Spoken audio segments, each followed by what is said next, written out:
So నిన్నైతే వినాయకుని తెచ్చేసాం and మండపం కూడా ప్రిపేర్ చేసామని చెప్పేసాం కదా. అండ్ ఈ రోజు అయితే డెకరేషన్ మొత్తం అయిపోయింది. ఇంకా ఫైనల్గా వినాయకుని మండపంలోకి తేవడమే ఆలస్యం అనమాట.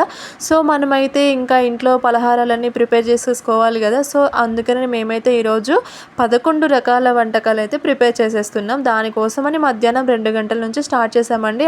ఆ 11 రకాల నైవేద్యాలు ఏంటంటే కుడుములు, ఉండ్రాళ్ళు, మోదుగులు, పొంగలి, పులిహోర, గుగ్గిళ్ళు, వడపప్పు, చలివిడి, పానకం, దోసకాయ అండ్ ఫైనల్లీ అరటిపళ్ళు. సో ఇవన్నీ అయితే మేము మధ్యాహ్నం 2 గంటల నుంచి స్టార్ట్ చేస్తే ఖచ్చితంగా ఈవినింగ్ 5:30 అయిందండి.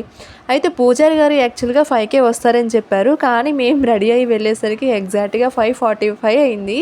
పూజారి గారు వచ్చేసరికి 6 కూడా అయిపోయింది. సో ప్రాబ్లం ఏం కాలేదు. మాకైతే చాలా సంతోషంగా అనిపించింది. మా చేతుల మీదుగా ఇవన్నీ ప్రసాదాలు స్వామివారికి ఇస్తుంటే ఆ హ్యాపీనెస్సే వేరండి నిజంగా చెప్పాలంటే.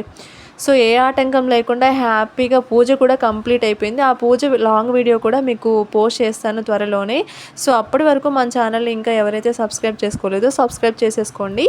మన వీడియోస్ అన్నీ చూడండి, లైక్ చేయండి, కామెంట్స్ చేయండి.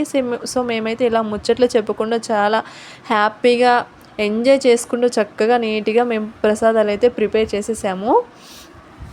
సో ప్రసాదాలు ఎలా చేయాలి, ఏ ప్రసాదం ఎలా చేయాలి అని మీకు ఏమన్నా క్లారిటీగా కావాలి అంటే నా కామెంట్ బాక్స్లో కామెంట్ చేయండి. నేను డీటెయిల్డ్గా ఎక్స్ప్లెయిన్ చేస్తాను ఏ ప్రసాదం ఎలా చేయాలి అనేది.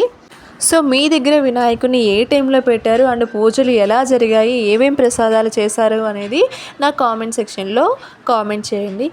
Until then bye by.